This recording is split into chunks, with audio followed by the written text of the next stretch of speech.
I look at where we just were, and there was like a break in the trees, there's moonlight shining down, and there's a man, like with a long beard, and he's standing on the right-hand side of the road, looking directly at us. It was obviously Grayman's beard. On this hill was a fire burning off the ground by about 4 feet. And around that fire were 4 kind of like little feet, and they're dancing around the fire. It was just a complete, I would want to say, mind-blowing experience.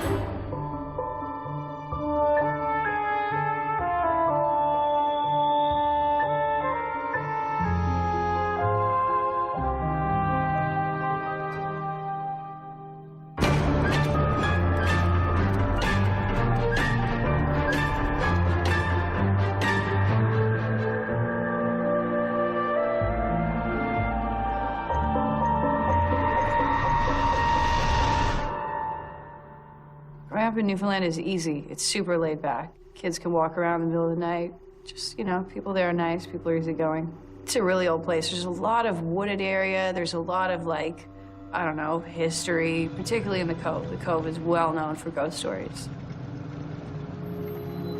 My friend was driving his pickup truck, and we decided we were just gonna go to all these different places, all the spooky places we could think of or knew about, and just hope for something. We really wanted to see something creepy or find something creepy. We didn't know what would happen, so we said we should go to Grayman's Beard, which is just a huge cliff with like a windy dirt road going up it. Once you get to the top, it's all forested, but at the top there's a big open space, so people go there and camp a lot. There's a lot of weird stuff that goes on there. We all kind of believed in ghosts, but we wanted to know that it was real. You know, we wanted to experience it and know for sure. King Arthur's Court, Shangri-La, Atlantis. Timeless legends from all over the world. Whether they're history or just old stories, nobody knows for sure. Hi, I'm Lawrence Chow. Today in Ghostly Encounters, meet Annie and John, 2 people who became part of their local legends and now swear to their truths. Annie Hennessy knows the story of Grayman's Beard, the large outcropping of rock that is said to be haunted by a sailor with a gray beard. Despite this, she and her friends set out to get first-hand knowledge of the supernatural. As the night progresses, Annie's experience becomes far scarier than she ever expected.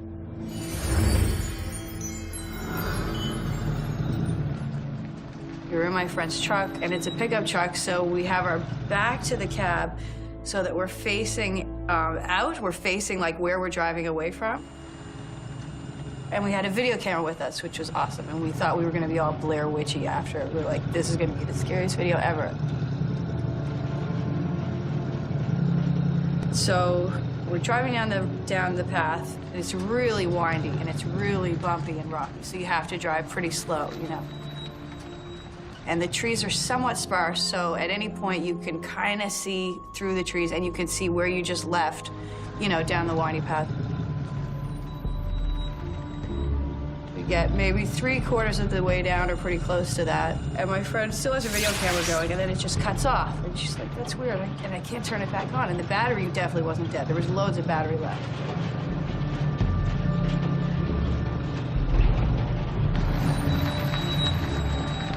So she's playing with that, and then she goes, okay, well, whatever, it's not turning on, I'll just lay it down. I think she was just holding it in her hand in her lap.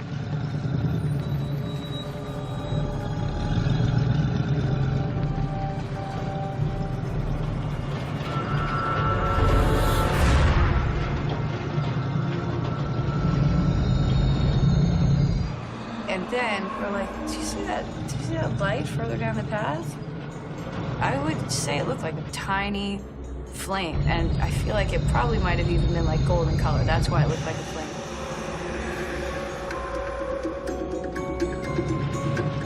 And it's moving like at the exact same speed that we are. You know, it's going, when we stop, it stops. When we move, it moves, kind of thing. And we're like, this is interesting. That's kind of weird. We were more intrigued than scared. Because, you know, we've been hoping for something weird all night. And then after about 10 seconds, we were like, actually, this is a lot more creepy than cool. And there was definitely no person attached to it. That's what made it creepy, because there was no person attached to it. If this was a real person walking with that, we would just figure someone out walking in the woods. People do that in the Cove all the time. And it was very aware of our speed, which was also pretty interesting. Like, how does this flame know how fast we're moving all the time? Then the driver drove it down into a little ditch, not an actual ditch, but just a big kind of one of these in the road. So it stopped down there, and he's trying to, rev it and get the momentum going to get it out of the crevice. And while this is happening, us in the back of the cab, we're looking out, and the light just keeps moving towards us. Then we got really scared.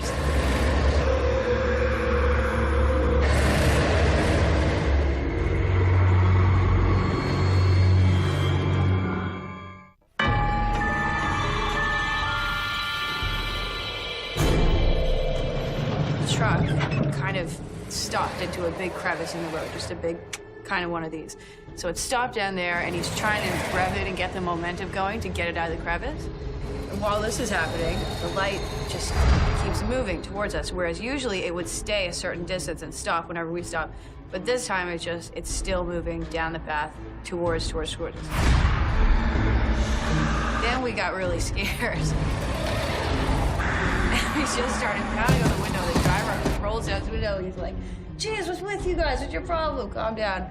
We're like, "Brad, you have to go. Like, you have to go right now." Terrified, right?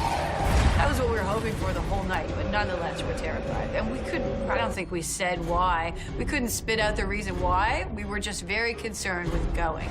Just go, go, go. And then it's coming closer and closer, and then it's really close. He gets the momentum, gets the truck driving again, like pulls it out of the ditch.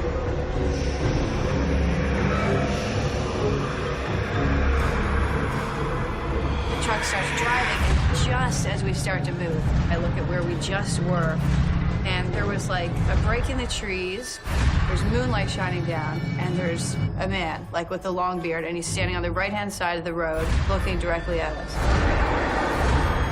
He was old, and he was sort of translucent-y, and I can't look away, like, at all. I just stared at him, probably for about 5 full seconds, till we couldn't see him anymore. We turned a corner, and he was gone. And then her camera turns on. She goes, "Weird, my camera's on. I didn't even press power, and now it's on again." And that was it. It was obviously Raymond's beard. I don't know anything about him, but I know that a lot of people have seen him.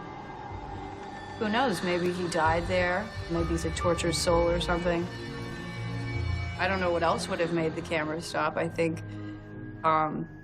there's no valid explanation as to why her video camera would turn off at the top of the cliff with like a full battery and then turn on spontaneously once we're driving out.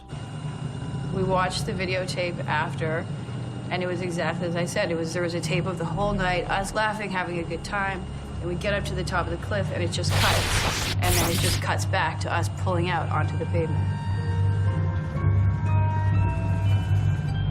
Ghosts probably don't think it's funny for teenagers to drive up and mock them, like openly mock them, because that's kind of what you do. You drive up to their area and just laugh about it and make jokes, and you're all like, "Oh, come out, ghosts." Like, we used to think that stuff was so funny for years. We were really into mocking ghosts. And then I was like, guys, I don't know if we should do this anymore. We're gonna end up going insane. Like, I don't feel like ghosts could do anything except maybe like make you go mentally insane. Maybe they would just, I don't know, torture you for the rest of your life for messing with them.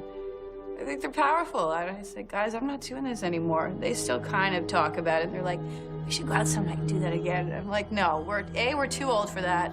B, I don't want to go crazy. I'm not doing that. Annie set out to have a ghostly encounter. John Floyd, however, is having a quiet night at his Caribbean retreat when he suddenly becomes a shocked and surprised participant in a legend of the supernatural. I'm originally from London, Ontario, and I had a career at General Motors in Oshawa. And during that time, I worked also for my father as a private investigator, security officer. I also was involved in politics for 6 years. And the story starts in 1987. My father-in-law came to me with a proposal to purchase some property in Dominica. Dominica is a self-sufficient island between Martinique and Guadeloupe. It's predominantly Catholic. It's a very beautiful place. It's has a great history. One day I decided to go down to Dominica, and I decided to renovate the property. And that property was in a very desolated part of the island. Not really too many people went down there. Nobody went down there after dark. Never.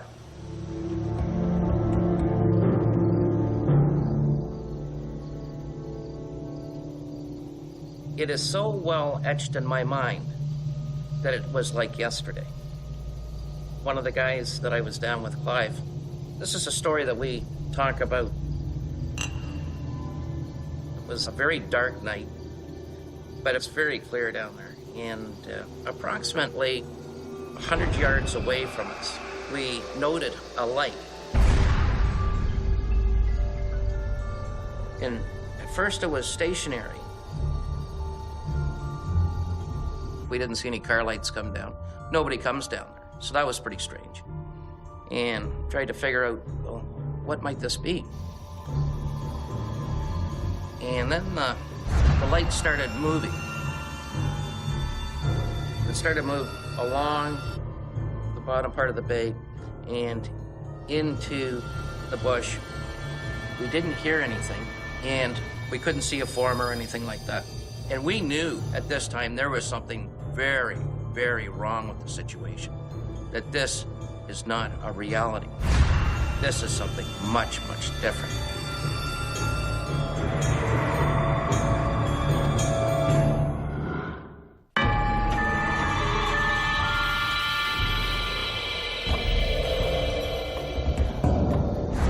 The light started moving, and we never saw anybody or anything carrying the light. We couldn't see a form or anything like that. And it came down to where the caves were, and the rock face. This rock face is straight up and down, 100%. That light went across the rock face on a 5-degree angle, which was impossible. And we knew at this time there was something very, very wrong with the situation. That this is not a reality. This is something much, much different. And the light came up over the top, and there's a large gully from where it went over the top, but went straight across what appeared to be the horizon of the mountain of stone. And I knew that it was impossible for that light to go across because there was the gap there. Because I know the geography. I know the place like the back of my hand. And we watched this light for approximately 45 minutes. You know, what is the possibilities that it could possibly have been a person, but it couldn't have been a person, that it just couldn't happen. It was very strange. So that morning, we were working there, and we had some local work people coming down, and we asked them about this light. Instantly, they said, what you saw was the Suquia. And I want to say, what is a Suquia? Word I've never heard in my life. The workers down there said, this is a witch. And these Suquia are witches who take off their skin and fly around. They also suck the blood from people. So it's somewhat of a vampire kind of situation. Local people immediately identified the light John believes he saw with the legend of the Suquia, a witch with horrific supernatural powers. But John soon learns that the Suquia is not the only frightening phenomenon on the island.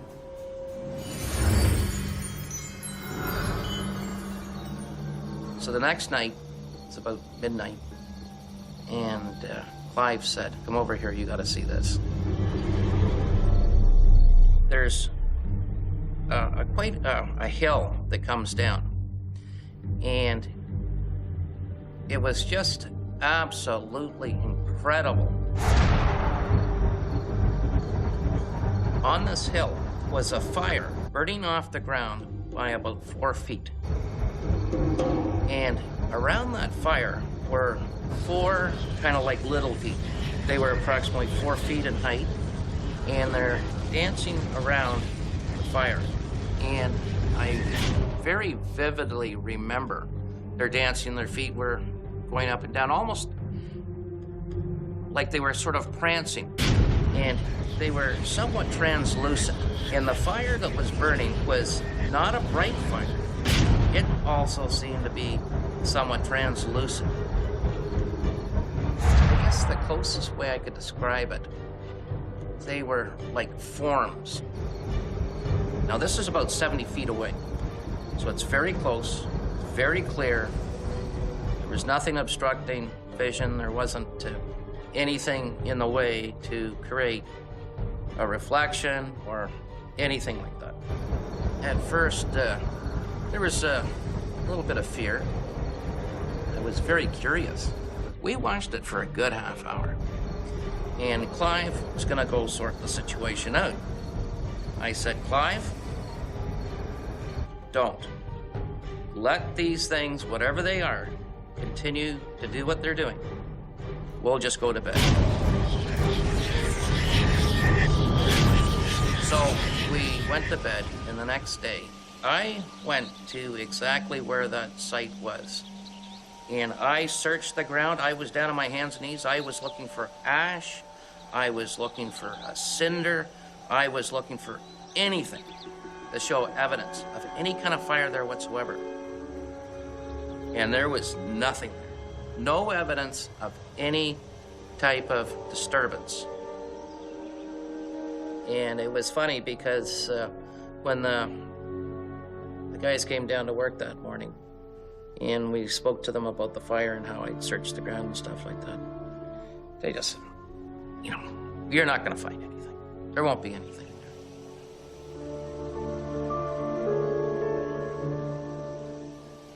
You know, I've had an opportunity to put a lot of thought into it, and the best that I could figure out was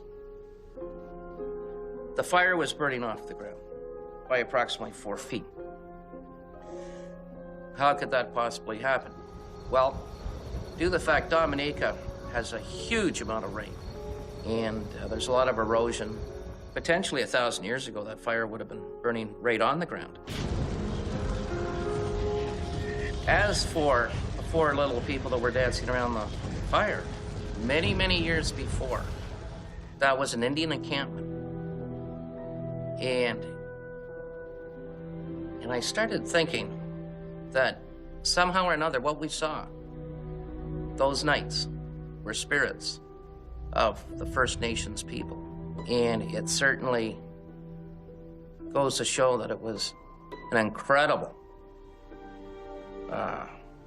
situation in my life that I will never forget. John believes the dancers he saw are connected to Dominica's native population. Our experts tell us that early Europeans took the land of the native people and worked or hunted them down to the verge of extinction. Perhaps the 4 spirits John claims to see are doomed to dance forever on land that is no longer theirs. In North and South America, ghost stories are often linked to native culture. Though First Nations people were brutally conquered, their spiritual beliefs didn't necessarily disappear. Instead, they became part of the region's ghostly lore. Newfoundland is the most concentrated site of ghostly legends in Canada. The many sailors and fishermen lost at sea provide restless souls for thousands of ghost stories. As well, a large part of Newfoundland's population comes originally from Ireland, the most ghostly corner of the British Isles. It's believed that the Irish brought their supernatural legends with them to the New World. Everyone knows Grayman's Beard. There's a ton of ghost stories about it. There's a lot of accounts, particularly on Grayman's Beard, of people seeing this man and It's kind of old news to people in the Cove, but, you know, he's never set out to hurt anyone or even purposely scare anyone. I think they just kind of see him, like, just existing. He's just maybe walking around, and they go, oh, right, there's that Grayman, no big deal, you know? He's just hanging out in the woods, having a time. Scary to me, but not scary to a lot of people. The impact of what was seen on those 2 occasions down there, the impact certainly makes it quite clear to me that there is something else. And what it is, how you get there, I don't know. But there's a window or there's a door, and there is something on the other side.